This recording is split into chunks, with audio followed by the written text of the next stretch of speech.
الحمد لله وكفى وسلام على عباده الذين اصطفى أما بعد فأعوذ بالله من الشيطان الرجيم بسم الله الرحمن الرحیم.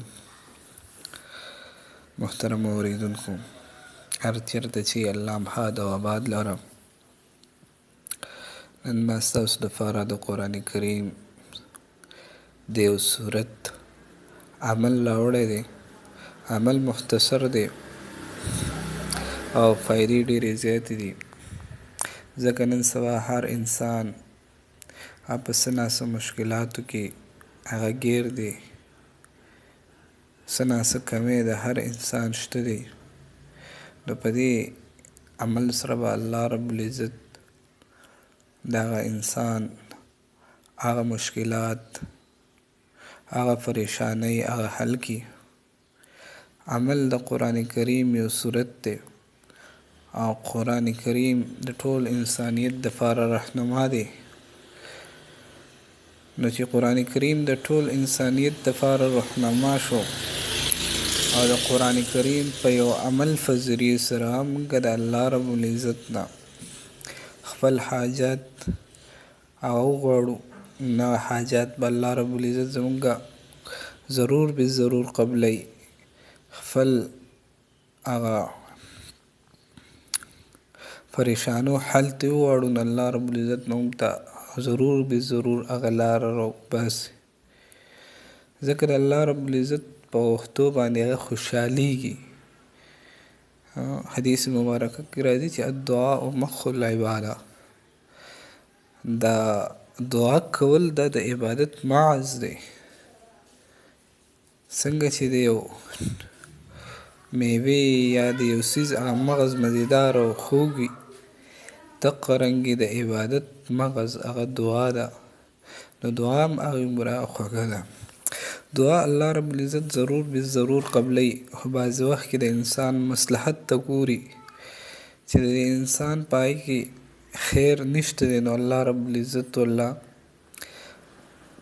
کم نه دعا چې غوښتي هغه ورنه کړي، لیکن د هغې نعمت بدل ورکړي. لکه انسان ته اکثر وغواړي چې ماله موټر راکړه، نو د هغه په هغې کې خیر نه وي، الله رب العزت والله د هغې په ځای باندې بالفرض ډاکسن ورکړي یا دغه ورکړي موټرسایکل ورکړي یا دغه موټر نه ښه څیز ورکړي.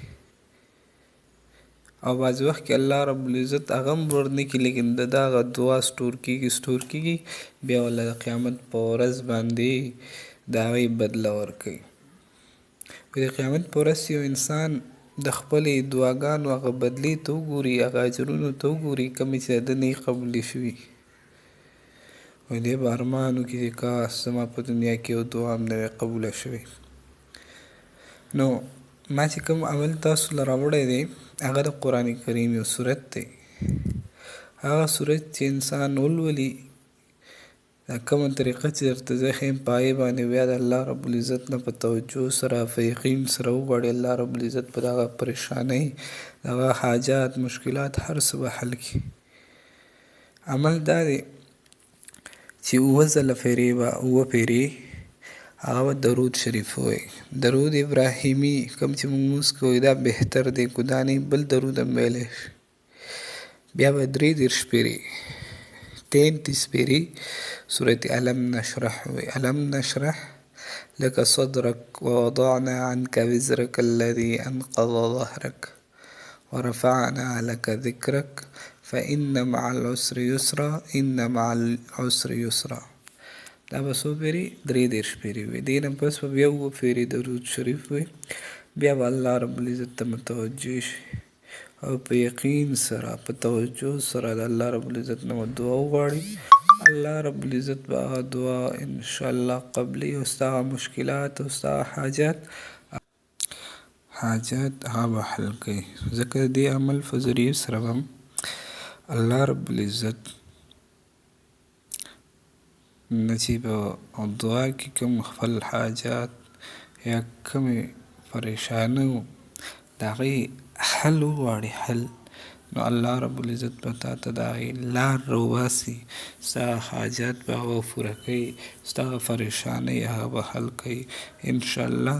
نو دا عمل د دغې لپاره ډېر مجرب دی او په دې باندې هغه ازموده وکئ، نو انشاءالله پته به درته ولګي چې دا څومره مضبوط او قوي عمل دی.